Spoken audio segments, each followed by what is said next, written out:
চিনতে পেরেছো আমায়? স্বর্ণ? তুই ওকে চিনিস? হ্যাঁ বাবা, আমরা তো ছোটবেলা থেকেই একসাথে পড়াশোনা করতাম, হ্যাঁ কি স্কুলে। মা মারা যাওয়ার পর তুমি কলকাতায় চলে গেলে, আর আমাকেও তোমার সাথে চলে যেতে হলো।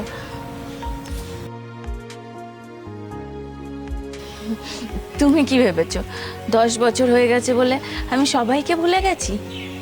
না বাবা।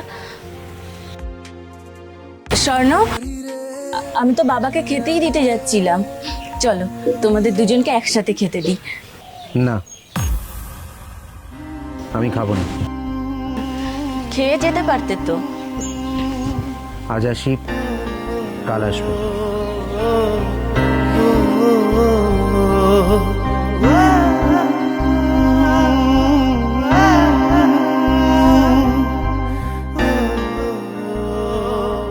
সেই একই রকম পাগল রয়ে গেছে।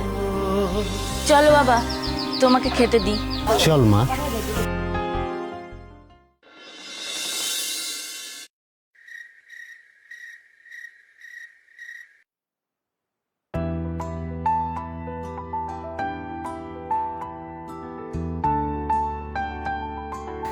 নাও বাবা, শুরু করো।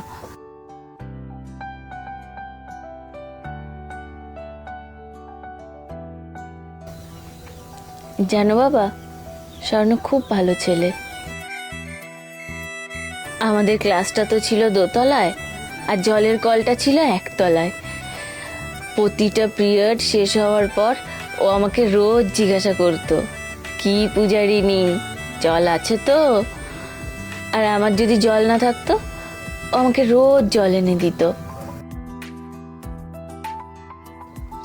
পড়াশোনায় খুব একটা ভালো ছিল না, কিন্তু ও ছিল মুশকিল আসান।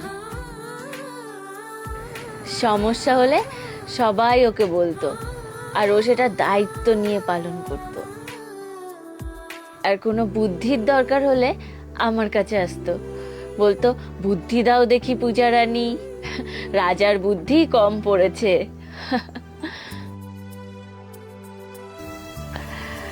রাজা রানী।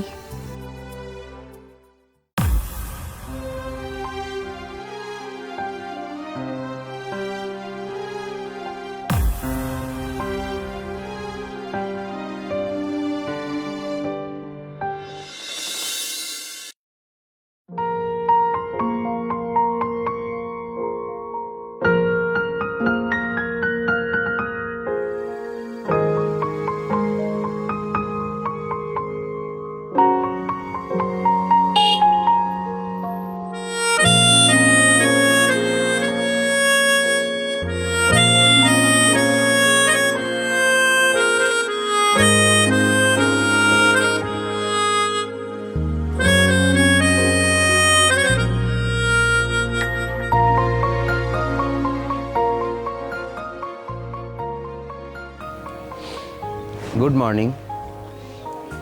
কাল চলে গেলে কেন? আজ আসবো তাই। আজ খাবার বারণ তো। তা দেখি, শুধু জল খাবো আর তোমাকে দেখবো।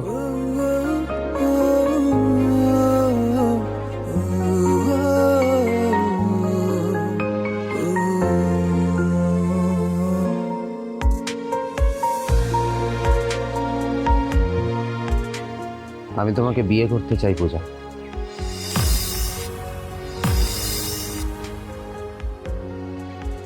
সারা জীবন তোমার সাথে থাকতে চাই। না। কেন? আমি স্বপ্ন দেখতে চাই না। মানে? জীবনের এতগুলো দিন আমি বেরঙিন ভাবেই কাটিয়েছি।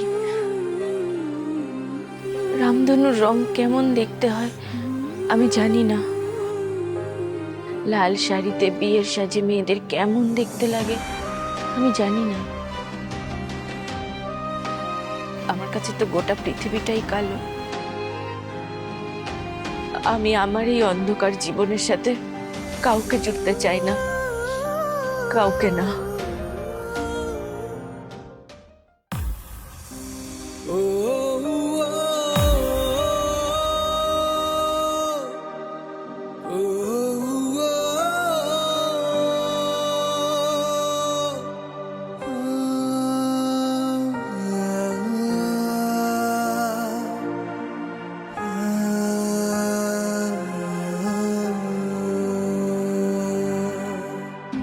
দেখুন কাকু, আমি জানি আপনি সব কথাই শুনেছেন।